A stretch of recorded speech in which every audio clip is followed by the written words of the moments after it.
Let me go back, Jerry, and mention one or two other issues that we've passed over here today. But here's a question that I'm frequently asked.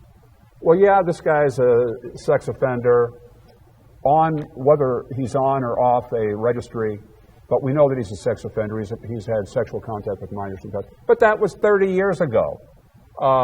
Can't we forgive?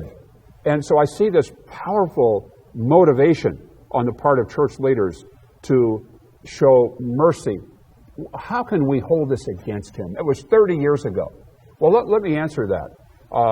And it deals with the definition of pedophile. There is so much confusion with regard to that definition. But the official definition in the Diagnostic and Statistical Manual, DSM, version 5, by the way, that was just issued a few months ago, of the American Psychiatric Association, defines pedophilia basically as a sexual preference for prepubescent minors. The new definition, by the way, expands that to prepubescent minors or early pubescent minors, a sexual preference. Not to say they don't have sexual contact or relations with adults, but their preference is for minors prior to the age of sexual maturity, prior to the age of puberty. And so here's the point. The FBI profile on pedophiles, what they call preferential sex offenders, lists a number of factors that characterize these people. And let me just mention four of them. The FBI considers these people, and this is what makes them unique and distinctive.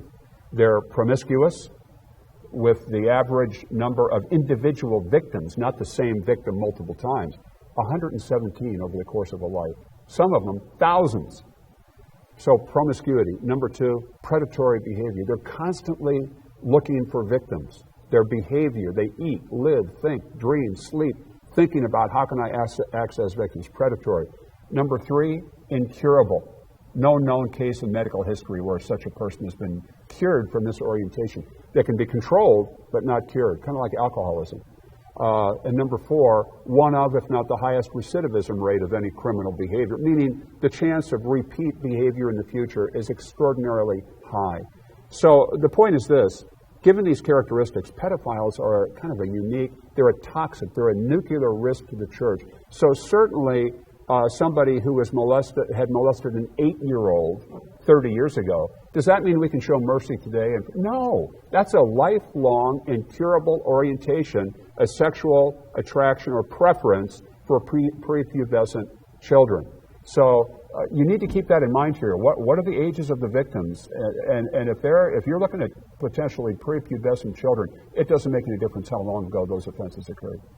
You know, and we see that happen often, that we see claims happen and the people have not committed an act in so many years, or at least known. Oh, good, we can forgive them.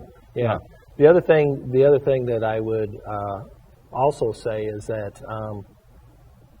that if a person has committed the act, you from a liability standpoint, you cannot afford as the church to do this. So let's say we know that we have a sexual offender in our church. So we're going to either, I believe, do a total exclusion, which only 3% of the churches do. And it's appropriate, as we said, in a couple of cases. In a couple of cases. But most churches, unfortunately, do nothing, but we're really going to come up with a conditional attendance policy.